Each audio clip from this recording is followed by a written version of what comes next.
One of the ways that you can involve your child in good financial management skills is taking them with you grocery shopping, but not just dragging them along and saying no every time they want the candy and you're trying to get the healthy thing, but really involve them in what you're trying to accomplish. You can even start with the menu planning. I mean, they're gonna have to eat the food. Maybe they can be involved in it. Try to purchase enough food for dinner for a family of 5 and stick under a budget.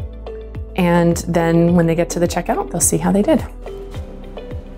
So Brian does the shopping in our household, and Graham, my 6-year-old, loves to go with them, has for like 2 years. It's like their thing, the two do it together.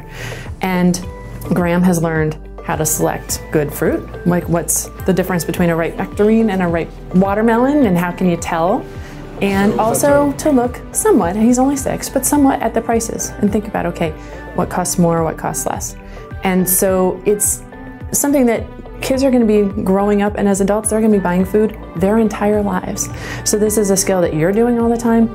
You don't have to take them every single time you go to the grocery, but if you do it often and repeat it and demonstrate it to them, the choices that you're making and why you're making those choices. Maybe you're purchasing the more expensive brand because you like the brand, or you're purchasing the more expensive one because it's organic. You can have a whole conversation about what that means and why it's healthy. $7, and this is how much? 7 plus another 4. I think you can do it with a child starting as soon as they recognize that the food is coming from somewhere and coming home. And I think if you can engage them in what you are selecting from the earliest ages, it will work. Now the money side of it, that comes in later. As they get older and they start understanding about the money and the relative costs and which is more expensive and which isn't, they need to be able to comprehend that.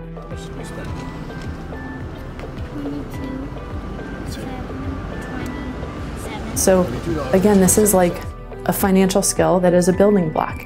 You do it with your child, you do it repeatedly with your child, you're consistent with them, and they build on that and the conversation expands, and that benefits your child.